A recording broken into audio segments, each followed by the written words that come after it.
MISA ni adalah akronim pada apa yang dipanggil Malaysian Space Agency, iaitu MISA. Bahasa Melayu ni dipanggil Agensi Angkasa Malaysia. Agensi Angkasa Malaysia adalah sebenarnya sebuah jabatan. Dia bukan GLC ataupun bukan entiti komersial, dia adalah jabatan penuh kerajaan.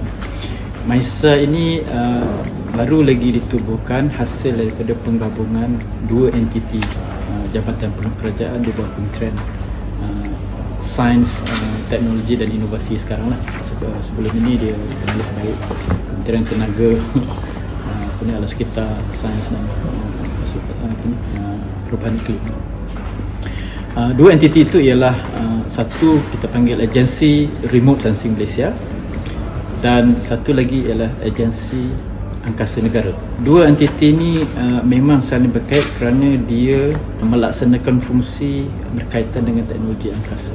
Agensi Remote Sensing Malaysia menerajui aktiviti downstream ataupun hiliran aktiviti teknologi angkasa, manakala Agensi Angkasa Negara dia seharusnya menerajui huluan, aktiviti huluan, iaitu upstream berkaitan dengan teknologi angkasa. Sedikit sejarah teknologi angkasa ni di Malaysia, ia bermula pada 1988. Pada ketika itu teknologi angkasa ini lebih cenderung dimanfaatkan untuk tujuan kedaulatan dan keselamatan negara, kerana maklumat yang dihasilkan melalui teknologi angkasa inilah dapat menyokong dengan baik keperluan perisikan dan keselamatan. Justru bila kerajaan menubuhkan agensi, masa itu dipanggil Malaysian Remote Sensing Centre, iaitu pusat remote sensing negara, satu unit di bawah MOSTE pada ketika itu, Ministry of Science and Technology and Environment, MOSTE. 2008 agensi ini dinaik taraf menjadi sebuah jabatan yang ditukar nama pada Agensi Remote Sensing Malaysia. Sepanjang tempoh antara 88 sampai 2008 itu, Agensi Angkasa Negara ditubuhkan. Pada masa itu diberi mandat untuk melaksanakan dasar-dasar dan juga merangka akta-akta yang bersesuaian untuk dilaksanakan dalam negara itu. Hari ini apabila kerajaan melihat keperluan kedua-dua entiti itu digabungkan supaya menjadi satu ekosistem yang besar yang boleh memainkan peranan dengan lebih aktif, lebih efektif, maka digabungkan pada 2019 Februari, kurang begitu, kerajaan memutuskan supaya kedua-dua entiti ini digabungkan untuk menjadi satu. Dalam tempoh 6 ke 9 bulan terbentuklah Agensi Angkasa Malaysia. Apakah sebenarnya teknologi angkasa ini yang menyumbang kepada negara? Selain daripada saya sebutkan sebagai pembekal maklumat dalam aspek keselamatan dan intelijen, kemajuan teknologi ini sebenarnya boleh dimanfaatkan dalam berbagai bidang lain. Hari ini kita didedahkan, mungkin sebahagian masyarakat tahu, tapi negara-negara maju telah lama melaksanakan proses ini, iaitu contohnya pertama sekali dalam keselamatan. Hari ini kita bekalkan kepada nelayan kita dengan satu maklumat penentu kedudukan saja. Jadi nelayan itu tidak perlu membuang masa, tidak perlu menghabiskan banyak fuel atau minyak kapal untuk pergi ke satu lokasi untuk tangkap ikan. Hari ini dengan satu maklumat dia terus dapat tangkap ikan. Itu yang kedua. Yang paling penting sebenarnya dalam penggunaan teknologi angkasa ialah dalam aspek pemantauan, perancangan dan juga detection. Detection ni bahasa Melayu macam kita dapat trace lah keadaan yang tertentu. So hari ini telah ada aplikasi yang dibangunkan bagi tujuan membantu jabatan-jabatan kerajaan. Sebanyak 40 sistem aplikasi telah dibangunkan sehingga hari ini. Ini tujuan dia ialah untuk memastikan teknologi ini dapat dimanfaatkan, digunapakai. Jadi laporan kerajaan dalam membangun teknologi angkasa ini dapat selarikan dengan impaknya kepada masyarakat. Ikan tu satu contoh yang saya bagi. Yang kedua saya bagi contoh ialah pemantauan 10 jelapan padi negara. Keistimewaan teknologi angkasa ini, khususnya remote sensing, ialah dia dapat mengurangkan kos dan menjimatkan masa dalam kita mengumpul maklumat. Kalau cerita pasal teknologi angkasa, saya buka keluar sikit. Teknologi angkasa ni ialah pelbagai aspek yang kita lihat. Kebanyakannya dia akan menjurus kepada penggunaan satelit yang dilancarkan di atas, di ruang udara, dia melepasi 100 km ke atas ruang udara kita. Baik, satelit ini pula ada pelbagai jenis. Satu satelit dipanggil satelit komunikasi yang kita gunakan, yang digunakan oleh masyarakat dunia untuk tujuan perhubungan dan juga live telecast ke TV dan sebagainya. Ada sebagai satu kumpulan satelit lagi ialah yang digunakan untuk menentu kedudukan kita atas permukaan bumi. Bahasa Inggerisnya banyak dirujuk kepada Global Positioning System, GPS. So dengan satelit ni kita dapat ukur kita sebenarnya ada kat mana atas permukaan bumi. So penentu ukuran dipanggil. Dan ada satu kelompok satelit lagi digunakan khas untuk mencerap maklumat permukaan bumi. Yang inilah yang saya rujuk sebagai satelit remote sensing.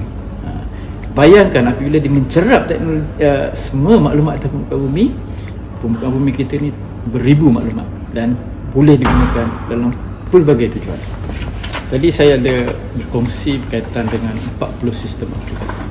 Hasrat kita yang pertama sekali, bagaimana kita nak memperkukuh sistem penyampaian perkhidmatan kerajaan. Itu pertama sekali, sebab kerajaan jabatan berkaitan kena serve rakyat.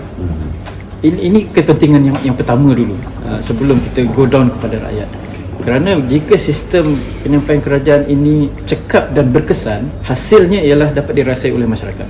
40 sistem yang kita bangunkan itu termasuklah dari aspek keselamatan, kedaulatan negara, isu tandau dan sebagainya yang kita dah bantu, pertanian, padi, ikan dan beberapa aspek lagi dalam pertanian, contohnya tanaman ladang, kelapa sawit dan sebagainya. Macam mana kita nak pantau supaya satu, kos pemantauan itu kita dapat kurangkan, dengan perancangan yang tepat kita dapat hasilnya berkali ganda, dan ini secara tak langsung akan menjana ekonomi negara. So hari ini mungkin kita di bandar, contohnya saya panggil, tak berapa kenal pasal remote sensing, tapi tuan-tuan boleh tanya nelayan pada hari itu. Sebelum dia turun ke laut, dia nakkan data itu. So dia maknanya hari ini dah lebih kurang 60,000 masyarakat nelayan. Kita bekerjasama dengan persatuan-persatuan nelayan kebangsaan seluruh negara memanfaatkan teknologi, dan pengukuran kecemerlangan ataupun impak kepada sistem ini diukur sendiri oleh pengguna. Petani begitu juga. Saya bagi contoh ni sangat signifikan sebab selama ini kerajaan terpaksa memberi subsidi kepada petani. Ya. Tujuan subsidi itu bagus sebenarnya untuk merangsang mereka membuat tanaman padi untuk reserve negara. Tetapi berapa banyak pemantauan yang perlu dibuat, kerana sebahagian petani itu kadang-kadang dia tak tanam padi tetapi masih menerima subsidi. So dengan adanya maklumat-maklumat ini, kerajaan boleh memberi bantuan yang lebih tepat. So di situ menjimatkan perbelanjaan kerajaan, malah penjimatan itu boleh digunakan untuk yang lain lagi. Itu sebagai contoh, iaitu itu tak termasuk bencana, tak termasuk contoh penolakan haram, kucuran pasir dan pembalakan haram. Itu pun kita pantau. Hanya kami bukan pihak yang menguatkuasakan. Kami salurkan maklumat ni kepada penguasa-penguasa yang itu, termasuklah cukai, kemasukan barang-barang yang tanpa dicukai melalui custom. So ini antara yang kita beri maklumat terus kepada penguasa dan operasi-operasi jabatan kerajaan, dengan harapan dengan meningkatnya kecekapan operasi kerajaan penyampaian ini, impaknya kepada rakyat secara terus kepada negara. Kita kena melihat dalam dua aspek. Satu aspek dipanggil awareness, bahasa Melayu mungkin kesedaran, kesedaran, promosi dan sebagainya. Dan satu aspek lagi yang kita perlu lihat ialah di reality, materialiskan benda tu. Di peringkat awareness dan kata orang tu sharing the pengalaman sebagainya, kita ada satu entiti di bawah Musti dipanggil Planetarium Negara. Kita bersama-sama dengan dia untuk memastikan beberapa program awareness dilaksanakan. Tujuan dia pertama ialah untuk memastikan negara tidak ketandusan pakar-pakar tempatan dalam teknologi angkasa. So ini kita perlu semai daripada peringkat bawah lagi lah. Yang satu aspek lagi yang saya kata yang sangat berat untuk dimaterialiskan, macam mana kita nak pastikan pembangunan dan pengoperasian yang kita wawarkan kepada awareness ni dapat dilaksanakan dengan betul. Memang jadilah kalau kita cakap, kita tunjuk budak-budak ni ini satelit lebih kurang macam ni, tapi what is the real satellite? Satelit yang perlu dibangunkan dan beroperasi untuk kepentingan negara. Itu kena buat. So ini memakan belanja yang bukan sedikit lah. Awareness satu perkara penting, tetapi yang ini pun satu perkara, sebab sekiranya awareness ini berjalan baik dan dia menghasilkan produk-produk, contohnya dia minat terhadap teknologi angkasa ini semakin tinggi dan universiti mengeluarkan banyak graduan yang sealiran dengan teknologi ini, tetapi kita tidak menyediakan satu ekosistem macam mana dia nak berkembang, dia nak bekerja, dia nak menghasilkan itu, saya rasa tak mencapai. Jadi dua aspek ni perlu ada, dan sebab tu kita sentiasa jalan seiring. Sebab itu hasrat kita bila kita bangun, bukan saja kita nak mewujudkan ekosistem yang baik dalam negara kita, kita juga harus ada ekosistem internasional yang menyokong pada pembangunan ini. So ini berada dalam kita punya perancangan dalam World Space Week ni. Bukan saja kita nak tingkatkan kesedaran, kita tahu, tetapi bagaimana kita nak tingkatkan penerima gunaan teknologi itu. Itu sangat penting. Di peringkat awareness, saya rasa memang sedia ada lah, tiap-tiap tahun akan ada. Bulan 10, bulan 11 dan sini kan, kita boleh baca pun sejarah dia, macam-macam sejarah dia. Tapi pada saya, bagaimana kita nak capai satu peringkat yang lebih tinggi berbanding yang sebelum ni. Itu World Space Week sepatutnya menjadi satu penanda aras dia. Dan tahun ni pula dia punya tema tu, kalau tak silap saya, ialah Satellite Improve Life. Dan ini perlu difahami dengan tepat. Satelit is satu benda, kita umpama macam kereta lah. Kereta mempunyai pelbagai tugasan. Bergantung pada macam mana kita nak pakai. Ada satu satelit penggunaan dia, satu pihak lagi ialah teknologi dia. Hari ini dunia berpendapat bahawa siapa saja yang mampu dan memiliki keupayaan untuk membuat satelit dan melancarkan satelit, you boleh lancar. Itu dipanggil open sky polisi ruang terbuka angkasa. So di situ kalau kita lihat hari ini negara-negara lain yang berkemampuan, dia dah bercerita pasal penerokaan ke planet Mars. Saya percaya bila adanya inisiatif penerokaan ke planet Mars itu, bukan dia mencipta tu saja-saja nak pergi ke Mars. Apa yang perlu ditekankan sepanjang penerokaan dia ke Mars tu, berapa banyak teknologi baru dia boleh ciptakan. Hari ini teknologi nano sebenarnya berasas daripada macam mana teknologi angkasa ni diteroka. Itu yang saya kata tu, dari dalam konsep World Space Week ini sendiri pun bukan saja konsep awareness itu yang kita nak terapkan, tetapi bagaimana teknologi itu sebenarnya boleh berkembang. Itu cukup penting. Dan dia berkembang dan dia memberi manfaat kepada kita. Sebagai sebuah negara yang terlibat dalam pembangunan teknologi angkasa, kalau saudara tanya saya, dalam keadaan sekarang dengan COVID-19 ini, bagaimana teknologi angkasa boleh memberi komitmen dia? Pada saya ada dua. Yang pertama, bagaimana teknologi angkasa ini boleh membantu negara menyelesaikan masalah masyarakat pada hari ini. Itu first.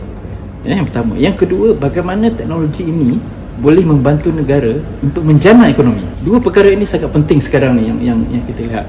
Saya boleh relatekan dengan dasar-dasar kerajaan untuk pendigitalan apa semua. Itu semua memang penting. Sebab yang pertama tadi, tidak guna kita melabur puluhan juta tetapi dia tidak menyelesaikan masalah masyarakat. Kalau ditanya apakah sumbangan dalam tempoh COVID hari ini, ada beberapa yang kita sumbangan. Yang pertama sekali dalam Ops Benteng, mengawal persepadanan negara daripada pencuruhan parti dan sebagainya. Kita bekerjasama dengan militeri untuk cat kat mana sebenarnya.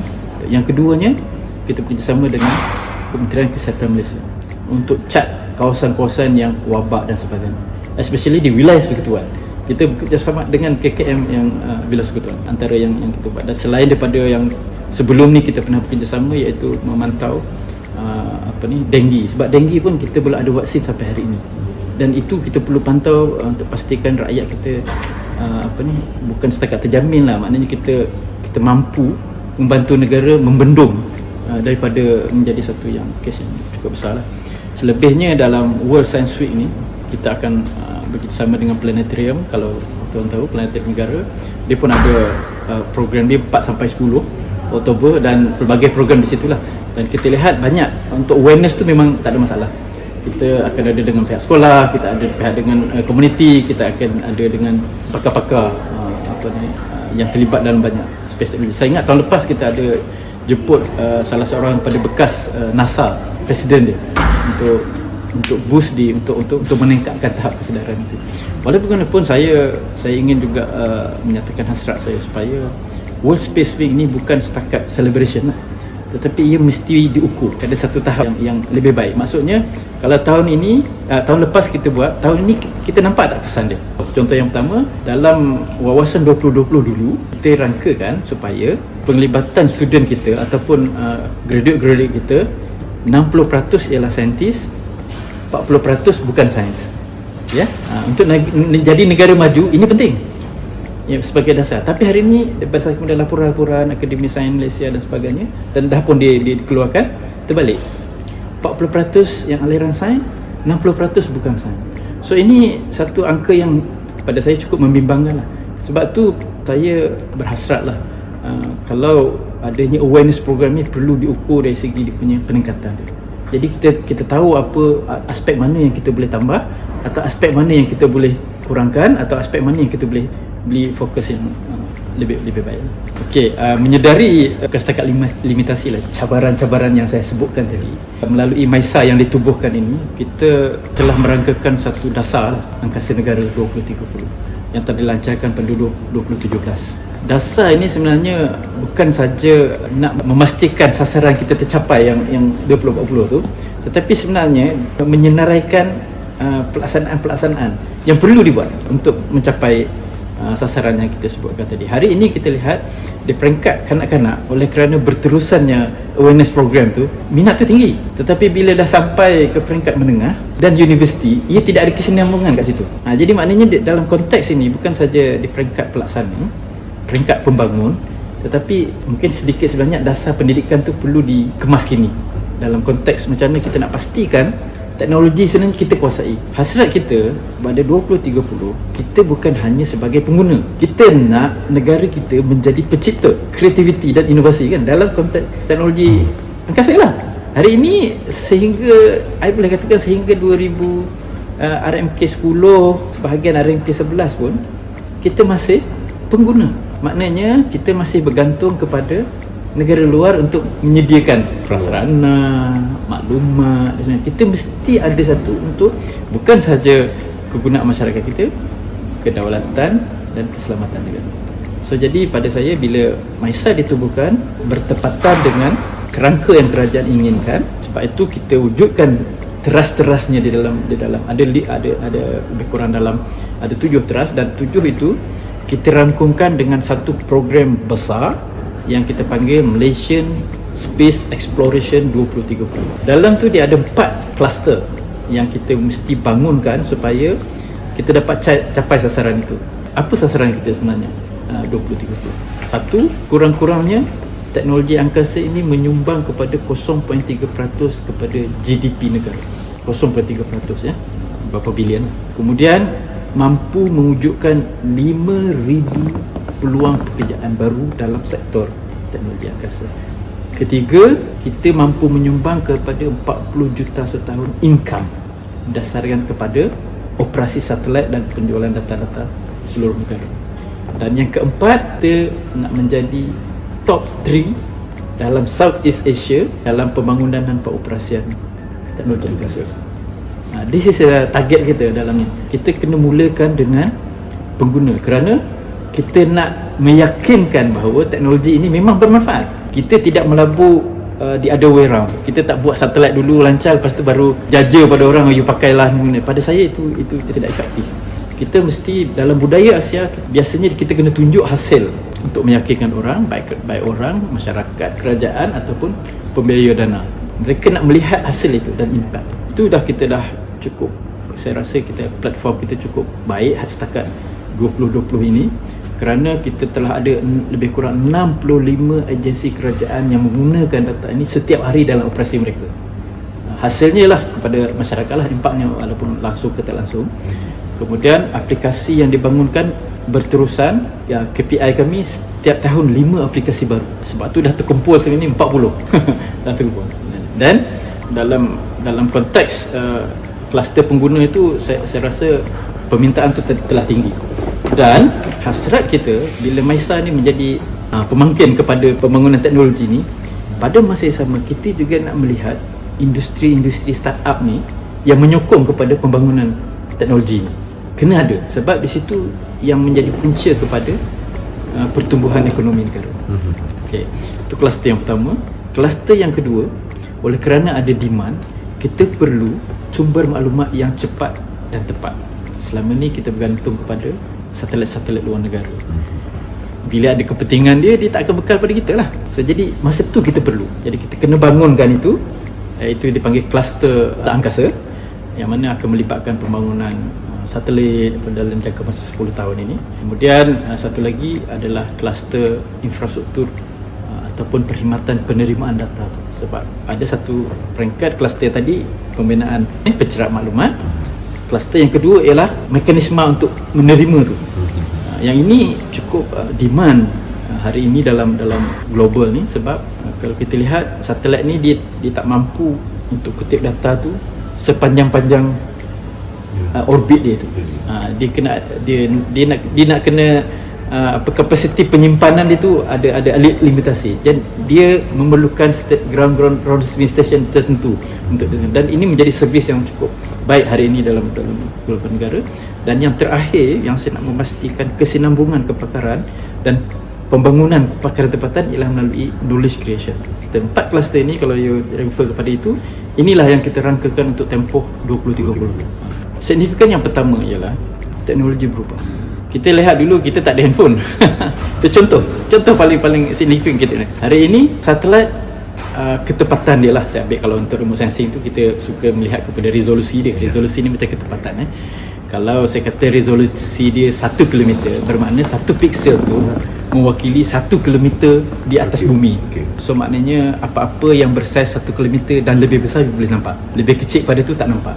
Tu 1 km saya ingat lewat 80-an ataupun baru nak naik 90-an. Masa 1994 itu dia dah resolusi dia 30 meter.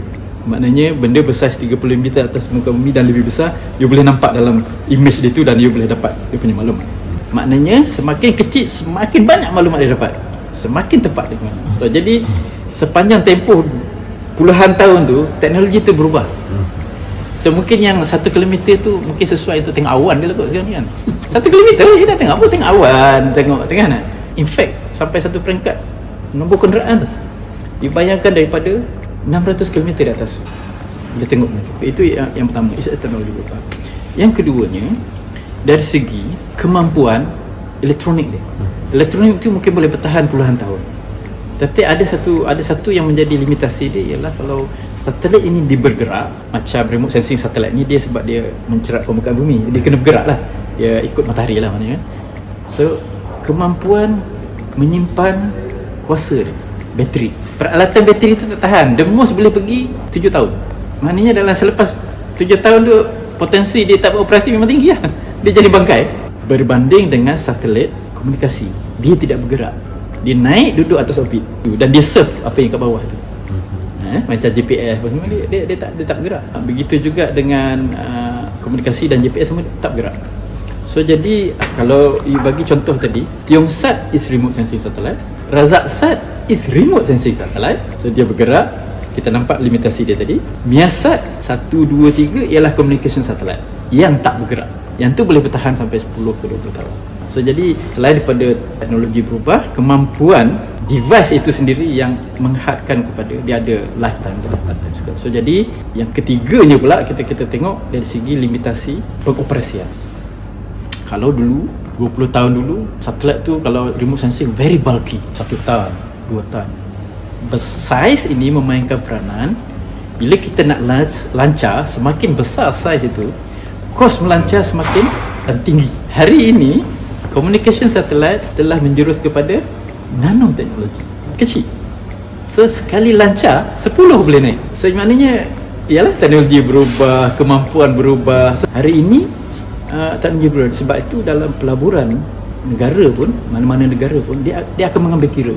So saya sebagai saintis kan, kalau kita melihat, even kalau peniaga pun, kalau dia nak melabur, dia tengok kalau dia 10% tu dia akan ada hangus dia, tapi mesti ada untung. Ini perniagaan. So jadi dalam konteks teknologi pun kita kena fikir benda tu juga. Kita tak boleh kata R&D ni sebab dia R&D kita hangus-hangus, tak boleh. Dalam negara kita MAISA ialah walaupun di R&D tapi R&D dia mesti sukses. Kalau di universiti dia penyelidikan asas, dia akan mencipta satu metodologi baru ke apa semua, itu memang tanggungjawab dia. Tetapi di peringkat jabatan yang dikategorikan sebagai penyelidikan, dia kena menghasilkan satu dan kena buat operasi.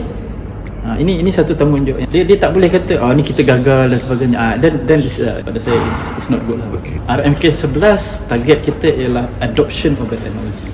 Maksudnya ialah penerima gunaan teknologi. So maknanya kalau petani hari ini gunakan teknologi remote sensing tu untuk pantau dia punya bendang sawah dan boleh ramalkan sebelum tuai tu dah berapa tan dia boleh dapat. Sekarang ni di peringkat kalau di sawah tu dia ada ketua blok tau. Hasrat saya RMK 12 nanti petani tu sendiri boleh pantau bendang dia dengan mobile dia, dengan apa semua tu. Kemampuan itu sebab kita lihat contoh Korea, masyarakat dia sangat handy dengan teknologi. Yang itu harapan saya supaya teknologi ni kita boleh, bahasa baiknya ialah memasyarakatkan teknologi ni. Dipakai setiap hari. Penjelasan kepada masyarakat mungkin kita masih kurang sebab saya lihat kesedaran terhadap sains itu tidak disebarkan secara meluas. Kehidupan kita ni penuh dengan sains sebenarnya. Dia punya handphone ni sains. Jadi bila kesedaran itu tinggi, dia akan minat tu lebih banyak lah. Bagi contoh kalau you pergi luar bandar, masih ada pakcik-pakcik yang tak tahu nak gunakan bank card. Simple. Hari ni kalau kita dekat bandar kan, itu dah jadi common. Kita bayar pakai wife je tu kan. Tapi itu saya kata tu selain daripada infrastruktur yang penting lah, internet dan sebagainya. So jadi harapan saya selain daripada penerima penggunaan ialah teknologi angkasa akan menyumbang kepada pembangunan ekonomi negara, iaitu space economy. Tapi kita perlu industri untuk memainkan peranan. Saya harap sampai 2030 nanti kita bukan saja mampu melancar satelit, tetapi kita mampu membina keupayaan kita menguasai teknologi. Kita tidak boleh bergantung sepenuhnya kepada negara luar. Kita berada di garis khatulistiwa. Melancar ni sebenarnya kena tempat yang sesuai. Dia bukan boleh lancar kat mana saja.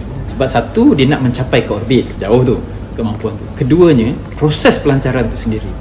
Hari ni kalau tuan cuba melihat keadaan pelancar, perasan tak bila sampai satu level dia akan keluarkan debris dia. Debris itu kalau tidak hangus, dia akan jatuh.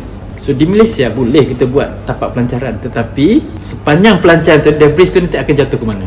Negara Thailand ke Singapura ke, dia akan mewujudkan konflik. Sebab tu setengah negara dia jauh dibagi kepulauan kat Perancis tu, tengah lautan ada setengah tu, untuk mengelakkan benda-benda macam tu lah. Di Malaysia ni sesuai untuk buat pelancaran tu bukan atas permukaan bumi.